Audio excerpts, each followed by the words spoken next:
자, 우리는 지난 시간에 썩을 양식이 아닌 썩지 않는 영생을 위하여 있는 양식, 그 양식을 위해 일하라 라는 예수님의 명령을 살펴보았습니다.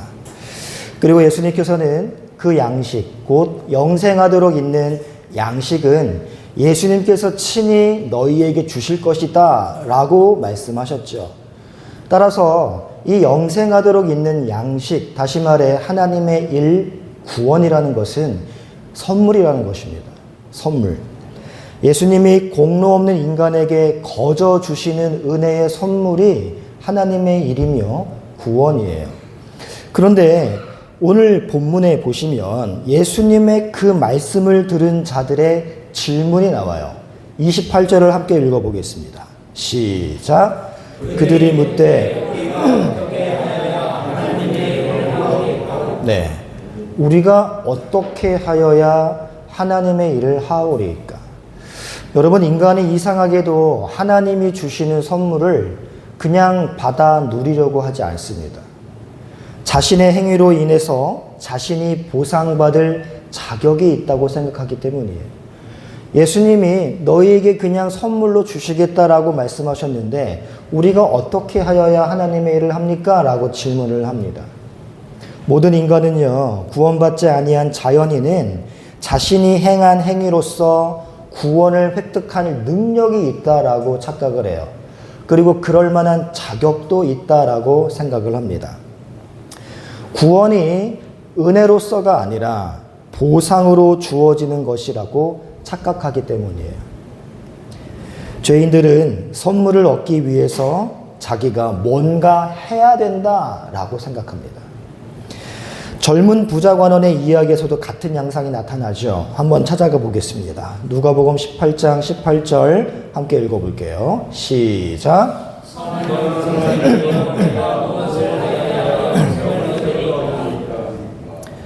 여러분, 빌립보 간수도 바울에게 똑같이 물어봤습니다. 내가 어떻게 하여야 구원을 받으리까?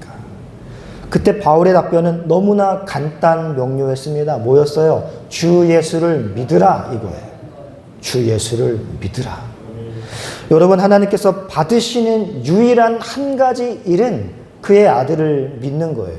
우리에게서 나오는 모든 행위 중에 딱 하나 하나님이 받으시는 일은 믿는 겁니다. 어떤 사람은 이런 질문을 제기할 수 있어요. 아니, 내가 선한 일을 행하지 않고 어떻게 천국에 들어갈 수 있습니까? 라고 말이죠.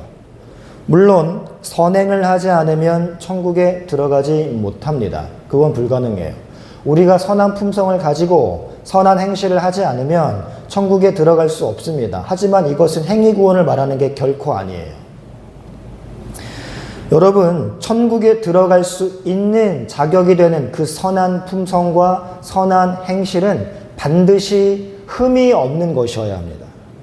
그것들은 하나님처럼 거룩해야 하고 하나님처럼 완전해야 돼요. 그렇지 않으면 우리는 하나님 나라에 들어갈 수가 없어요.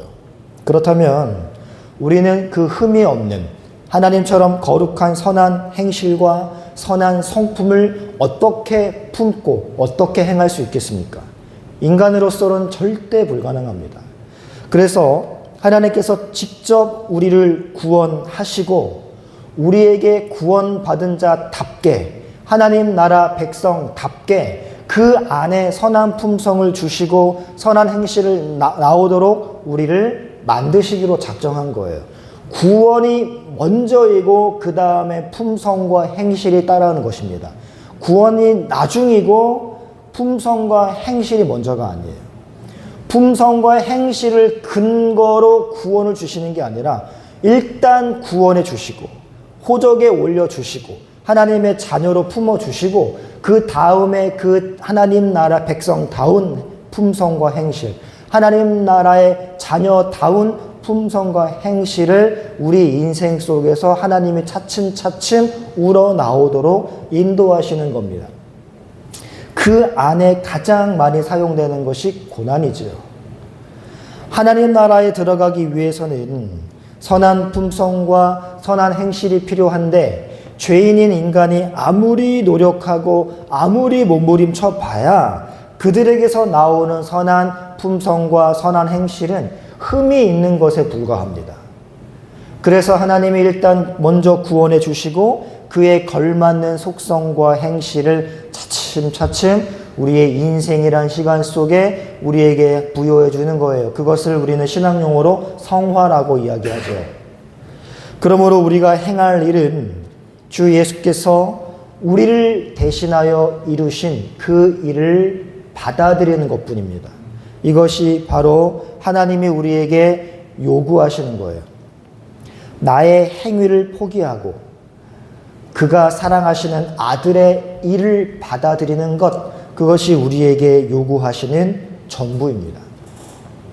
우리는 우리의 모든 행위가 흠이 있고 우리의 모든 노력이 하나님의 요구를 충족시키기에 턱없이 부족한 것이며 우리의 모든 의와 선한 품성이, 선한 행실이 모두 죄로 인해 더럽혀져 있다라는 것을, 그래서 완전하지 않으며 우리의 모든 행실과 선한 품성은 헤어진 누더기와 같다라는 것을 전적으로 인정할 때, 그때 비로소 하나님의 의와 행위를 받아들이게 되는 거예요.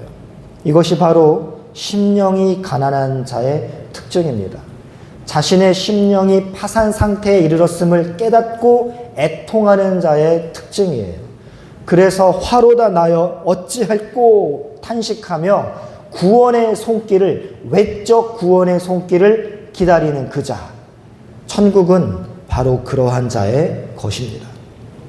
사람이 자기 자신에게 의지할 만한 것이 전혀 없음을 깨닫게 될 때 그는 다른 사람을 의지하죠.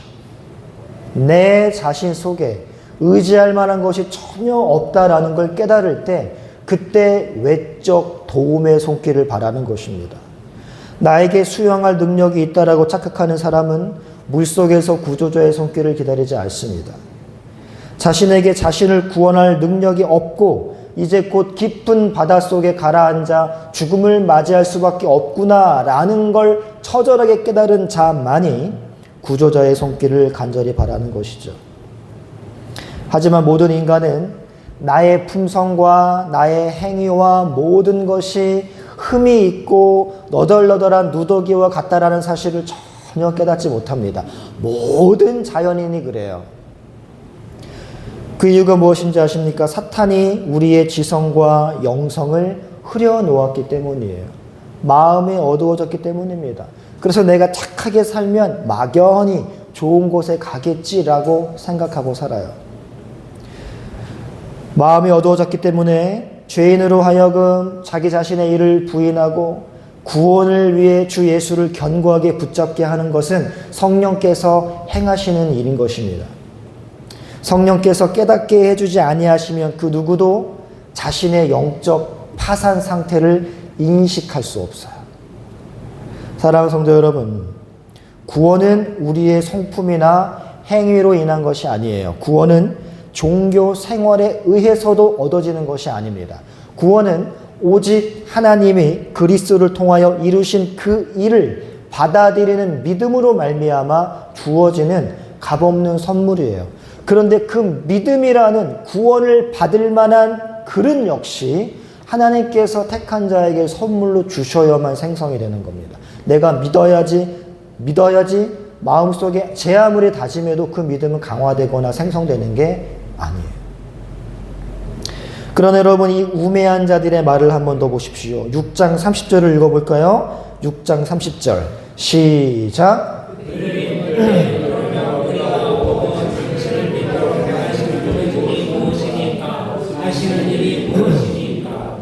여러분, 본성적인 인간, 구원받지 못한 자연인이 스스로 그리스도와 그가 완수하신 일을 단순히 받아들이며 믿는 것이 얼마나 어려운 일인가를 우리가 알 수 있는 대목이에요.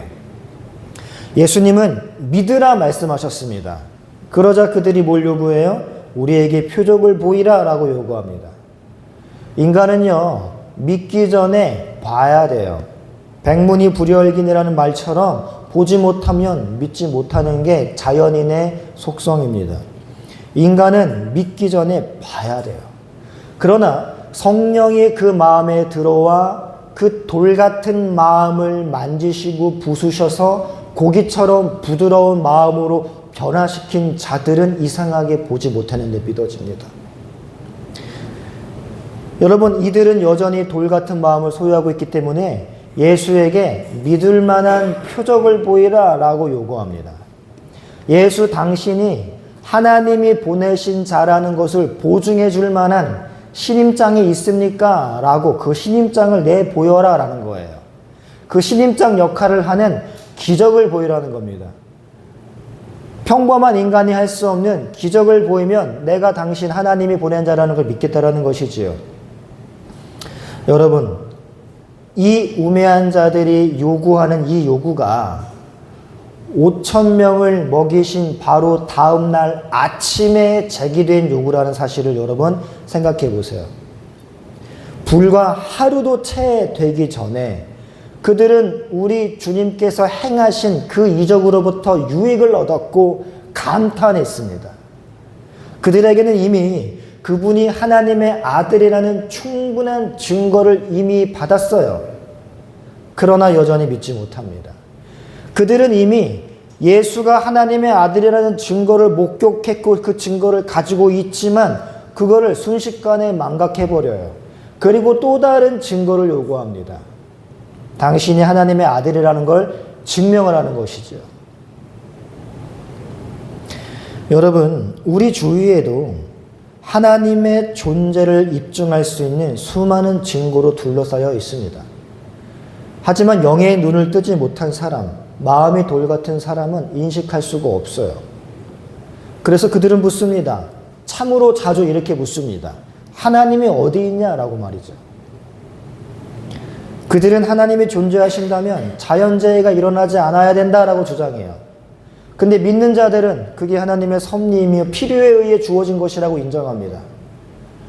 자연인들은 하나님을 신실하게 믿는 사람들이 부자가 되어야 하고 하나님을 신실하게 믿는 자들은 병에 걸리지도 말아야 하고 건강해야 하고 하나님을 신실하게 믿는 자들은 사업이 승승장구해야 된다라고 주장해요. 이게 자연인의 주장입니다. 제 먼 친척 중에 그리스도를 아주 신실하게 믿는 분이 계세요.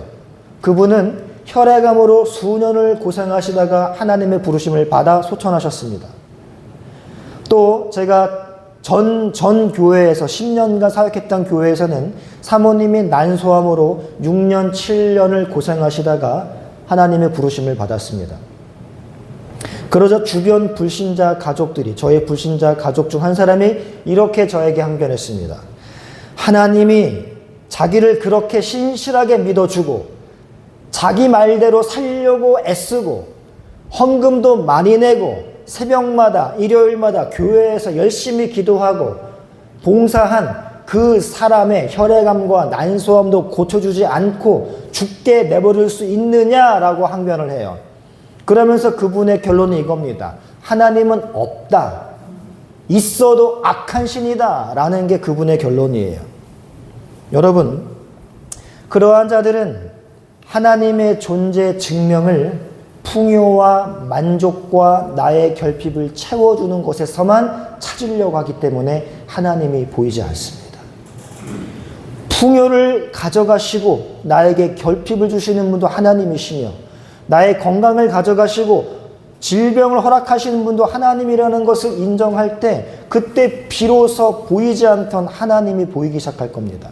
하지만 풍요와 만족과 나의 결핍을 채우는 신으로서의 하나님만 찾는다면 그 사람은 아무리 내 주변에 하나님에 대한 증거가 넘쳐나도 보이지 아니할 거예요. 오늘 본문에서도 그들은 예수 그리스도의 하나님 되심의 증거를 어디에서만 찾으려고 해요? 기적에서만 찾으려고 합니다. 그들의 항변을 들어보세요. 6장 31절 시작.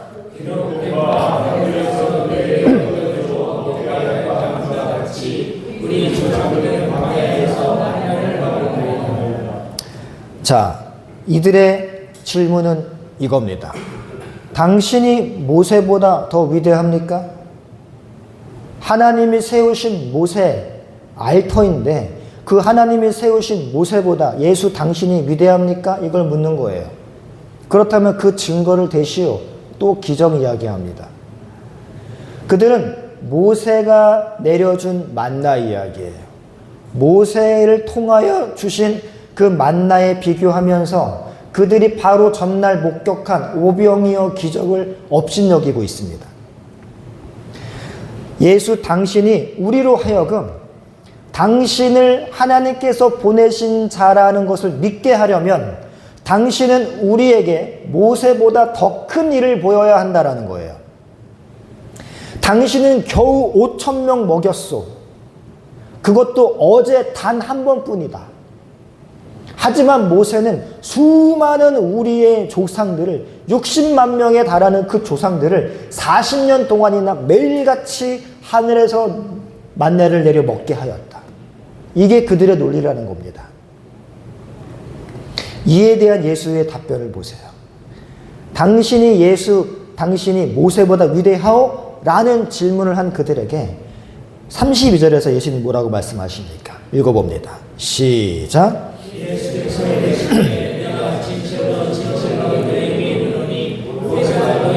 하늘로부터 떡을 준 것이 아니라 내 아버지께서 너희에게 하늘로부터 예수님에게 기적을 요구하는 이 사람들은 모세가 만나를 내려주었다라고 생각하고 있었습니다.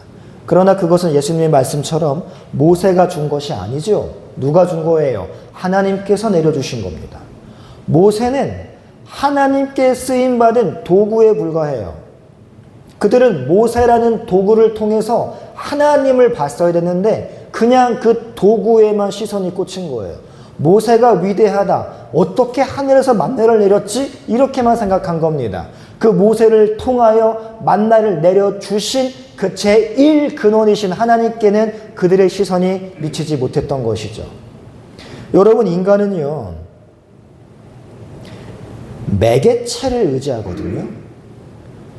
하나님이 주시는 그 신령한 손을 바라보는 게 아니라 그 하나님이 사용하시는 통로, 즉 매개체에 사람들이 열광을 합니다. 오늘날도 마찬가지예요. 여러분, 오늘날에도 설교자를 통해 하나님을 보셔야 돼요. 설교자의 카리스마, 설교자의 교회 운영 능력, 설교자의 언변, 이런 거에 매료되어서 교회를 선택하시면 안 됩니다. 그 설교자가 얼마나 나를 감동시키는지, 그 설교자가 얼마나 내 마음을 만져주는가에만 집중하지, 그 설교를 통해 하나님을 바라보려고 하지 않아요. 여러분, 주의하십시오. 모세를 볼 것이 아니라 모세를 사용하시는 하나님을 볼 줄 알아야 돼요. 도구를 보지 말고 그 도구를 사용하시는 전능하신 하나님께 시선을 고정시킬 수 있는 영적 실력이 우리에게 다 있기를 축복합니다. 이스라엘 백성에게 떡을 준 건 사역자 모세가 아니라 하나님이에요. 우리는 외면적으로 보이는 그것의 이면에 무엇이 역사하고 있는지 볼 수 있어야 돼요. 이것은 비단 영의 양식에만 해당되는 것이 아닙니다. 우리가 누리고 있는 현세적인 모든 것들에도 그 외면만 볼 것이 아니라, 현상만 볼 것이 아니라 그 이면에 무엇이 있는지 볼 수 있어야 돼요. 우리가 누리는 모든 현세적인 것들은 하나님의 선물이며 축복입니다. 그분이 거룩한 곳에서 우리에게 부여해 주신 것들이 우리가 누리고 있는 건강이며 물질이며 현재 상황이에요. 근데 우리는 이것을 내가 얻은 거라고 생각을 합니다. 당연한 것이라고 생각을 해요. 아니에요. 하나님께서 허락하지 아니하셨다면 우리는 단 하나도 누릴 수 있을 자격이 없습니다. 또한 우리는 자연을 통해서도 하나님을 볼 수 있어야 돼요. 우리가 누리는 모든 물질, 건강, 우리가 살아가고 있는 모든 환경, 우리와 하나님 사이에서 도구 역할을 하는 것들입니다. 여러분, 우리가 32절과 33절에서 또 한 가지 주목해야 할 사실이 있습니다. 한 번 더 읽고 살펴보죠. 32, 33절입니다. 시작! 예수께서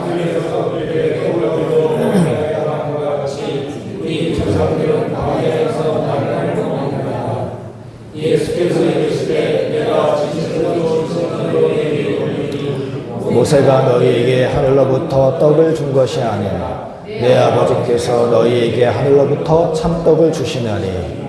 네.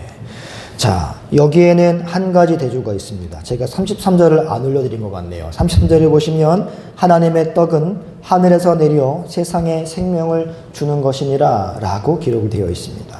여기에 나타나는 대조가 있어요. 모세를 통해 주신 만나는 죽음을 이기게 하는 능력이 전혀 없었습니다. 광야에서 만나를 먹었지만 이스라엘은 모두 다 죽었어요. 그러므로 모세를 통해 내려주신 만나는 참 떡일 리가 없죠. 그러나 그 만나와 대조되는 참떡, 사람에게 영원한 생명을 주는 참떡이 33절에 기록되어 있어요. 그게 바로 예수 그리스도입니다. 그리고 만나는 이스라엘만 위에 주어진 거였습니다. 광야에 있는 다른 민족들은 아무도 만나를 먹지 못했어요. 왜냐하면 이 만나는 이스라엘 진영에만 내렸기 때문입니다. 아모리 진영에는 내리지 않았어요. 그러나 참된 떡이신 예수 그리스도, 이 참떡은 세상에게 생명을 주는 떡이다라고 분명히 말씀합니다. 여기에서 세상은 모든 인류 한 사람 한 사람을 다 아우르는 포괄적인 세상을 말하는 게 아니에요. 이걸 가지고 보편 구원론을 말씀하시면 안 됩니다. 여기에서 세상은 이스라엘에 국한되는 게 아니라 이방인들에게도 이 생명의 떡에 영향력이 미친다라는 걸 말씀하기 위해서 세상이라고 표현한 것이죠. 과거에는 이스라엘 백성에게만 은혜가 한정적으로 미쳤습니다. 이제는 이스라엘뿐만 아니라 모든 이방인들도 그 은혜 안에 들어올 수 있게 된 거예요. 이제 누구든지 믿음만 있으면 그 은혜의 울타리에 들어오는 것입니다. 이렇게 예수님께서 자신이 세상을 위한 생명의 떡이다 라고 말씀하셨어요. 하지만 사람들의 반응은 여전히 우매합니다. 그들의 말을 들어보시죠. 34절입니다. 시작. 그들이 이르되, 여러분 이 사람들의 진술을 딱 들으시고 생각나는 사람이 없으십니까? 요한복음에 등장해요. 우리가 강해 설교로 들어봤던 여인입니다. 바로 사마리아 여인이에요. 사마리아 여인이, 우물가의 여인이 했던 말, 주여 그런 물을 내게도 주사 목마르지도 않고 또 여기 물 길러 오는 수고도 하지 않게 해주세요. 이게 사마리아 여인의 요구였습니다. 우물가의 여인과 오늘 본문의 유대인들은 예수님께서 생명의 물, 생명의 떡을 말씀하셨는데 여전히 물질적인 물, 물질적인 떡에서 벗어나지 못하고 있어요. 여전히 예수님을 나의 만족을 채워주는 수단으로만 여기고 있는 겁니다. 그래서 우물에 물을 길러 오지 않아도 내가 마실 물이 넘쳐났으면 좋겠다. 내가 배를 채울 수 있는 떡이 넘쳐났으면 좋겠다. 그러기 위해서 예수가 필요한 거예요. 예수님은 이 세상적인 물질적인 것을 채워주기보다 영원한 생명을 말씀하시고 그 생명을 주시기를 원하시는데 예수를 만나는 사람들은 그 영원한 생명에는 관심이 없고 지금 당장 앞으로도 영원히 나의 갈증을 해결해주고 지금 당장 앞으로도 쭉 나의 배를 불려줄 그 예수가 필요한 거예요. 그러한 자들에게 예수님이 뭐라고 말씀하십니까? 35절 36절 읽어보겠습니다. 시작. 예수께서 이르시되 나는 생명의 떡이니 내게 오는 자는 결코 줄이지 아니할 터이요 나를 믿는 자는 영원히 목마르지 아니하리라. 그러나 내가 너희에게 이르기를 너희는 나를 보고도 믿지 않음도다 하였느니라. 네, 여러분 보세요. 예수님은 그렇게 자신의 영생을 주는 떡으로 예수를 인식하지 못하고 그저 육적인 만족만 채워주는 요술방맹이 그러한 수단으로만 생각하는 자들을 향해서 예수님이 뭐라고 말씀하세요? 믿지 않는 자라고 말씀하십니다. 여러분, 그러니까 예수의 이름을 부르며 예수의 이름으로 기도를 한다 할지라도 그 사람이 예수를 영생을 주는 생명의 떡이 아닌 그저 현세의 나의 만족, 현세의 나의 안녕을 보장해주는 존재로 여긴다면 그 사람은 여전히 불신자에 불과합니다. 이 생명의 떡은 우리의 노력으로 얻을 수 있는 것이 아니라 우리에게 거저 주어지는 것이에요. 그냥 주신다고 말씀하셨습니다. 결핍 속에서도 영생을 바라며 현실을 이겨낼 수 있는 힘을 주는 이 생명의 떡은 하나님께서 그리스도를 통해서 이루신 그 크신 일을 받아들이기만 하면 우리에게 주신다라고 말씀하셨습니다. 근데 그러한 자들은 어떠한 자들이에요? 심령이 가난한 자들이며 애통하는 자들이며 내 영적 자산이 파산 상태에 이른 자들이며 내가 아무리 선한 일을 하고 내가 아무리 선한 행실을 하고 선한 성품을 품는다 할지라도 그것은 하늘의 보상을 받을 만한 그러한 성품과 행실이 아니라 흠이 있는 것이며 누더기와 같은 것이다라는 것을 깨닫고 오호라 내가 어찌할꼬 하며 한탄하는 자들이다라고 말씀을 드렸습니다. 그러한 자들에게 하나님께서 생명의 떡을 주시고 생명의 양식을 주시는 거예요. 우리는 그저 주님 주시는 그 떡을 받아들이기만 하는 거예요. 예수께서 행하신 그 일을 받아들이고 누리기만 하면 되는 겁니다. 하나님이 행하신 그 크신 일 우리가 어떻게 할 수 있을까요? 그 구원에 대한 방대한 설명이 성경에 다 녹아 있습니다. 우리가 이제 해야 할 일은 한 주간 성경 말씀을 통해 하나님이 행하신 일들을 확인하는 것뿐이에요. 그 행하신 일들을 우리가 믿음으로 받아들이고 나에게도 동일한 은혜가 임하게 해달라고 기도할 뿐입니다. 나의 어떠한 행동이나 나의 어떠한 업적을 통해서 하나님께 인정받으려고 하는 것이 아니라 겸손하게 하나님의 은혜를 구하며 행하신 일들을 받아들이기만 하면 돼요. 한 주간도 나에게도 그 동일한 은혜로 그 선물을 주시는 하나님을 말씀과 기도를 통해 알아가는 복된 한 주 되시기를 말씀으로 축복합니다. 찬양하고 함께 기도하겠습니다.